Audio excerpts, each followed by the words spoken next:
আসসালামু আলাইকুম সবাইকে, কেমন আছেন আপনারা? আপনাদের জন্য থাকছে নতুন আরেকটা রান্নার রেসিপি। আজকে আমি তৈরি করে দেখাবো ভেজিটেবল চিকেন রাইস। 2টা টমেটো, 2টা আলু, বাঁধাকপি, হাড় ছাড়া মুরগির মাংস, বরবটি। আমি প্রথমে হাড় ছাড়া মুরগির মাংসটাকে চিকন চিকন করে কেটে নেব। যারা নতুন তারা একটু সাবধানে কেটে নেবেন যাতে হাতে না লেগে যায়। তারপরে বাঁধাকপিটাকেও কেটে নেব চিকন চিকন করে। একটু সাবধানে কাটতে হবে যাতে হাতে না লেগে যায়। এবার আমি টমেটো কেটে নিব। আমি আসলে আলুটাকে এভাবে চিকন করে নিয়েছিলাম। তারপরে বরবটিগুলোকে এভাবে কেটে নিব। এর ফাঁকে আমি 1 কাপ চিনি গুঁড়া চাউল নিয়েছিলাম। চিনি গুঁড়া চালটাকে একটু ভালো করে পানি দিয়ে ধুয়ে নিব।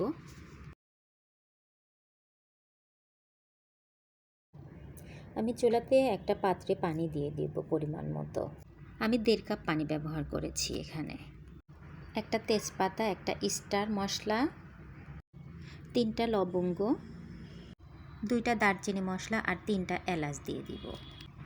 আমি এখন মশলার পানির মধ্যে আমার ধুয়ে রাখা চিনি গুঁড়া চালটা দিয়ে দিব। একটু হালকা করে নেড়ে দেব। ফুটে যাওয়া পর্যন্ত অপেক্ষা করব। চালটা ফুটে গেলে পাত্রটা নামিয়ে নিব। চুলাতে একটা ফ্রাই প্যান অথবা কড়াই দিয়ে দিব।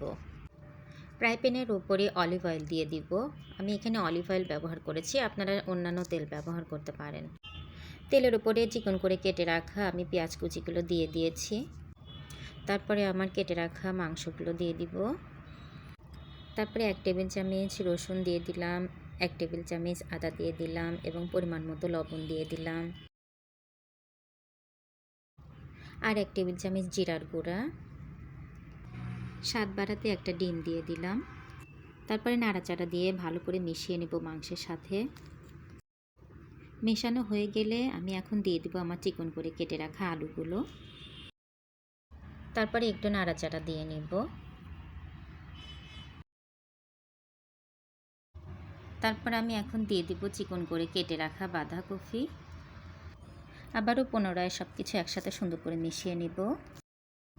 মেশানো হয়ে গেলে আমি এর মধ্যে দিয়ে দেব 2 টেবিল চামচ সয়া সস। আবার একটু মেশাতে থাকবো সব কিছু একসাথে। এখন আমি এর মধ্যে দিয়ে দেব আমার কুচি করে কেটে রাখা বরবটিগুলো। আসলে বরবটিটা যাতে সবুজ থাকে এজন্য আমি সবচেয়ে শেষে দিয়েছি।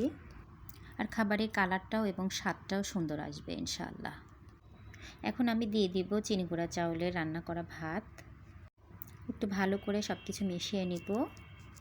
দিয়ে দেবো কুচি করে কেটে রাখা কাঁচামরিচ ও কুচি করে কেটে রাখা টমেটো। সব কিছু একসাথে মেশাতে থাকবো কিছু সময়। আমার তো ভেজিটেবল চিকেন রাইস তৈরি করা প্রায় শেষের দিকে। এখন পরিবেশনের পালা। গরম গরম পরিবেশন করব।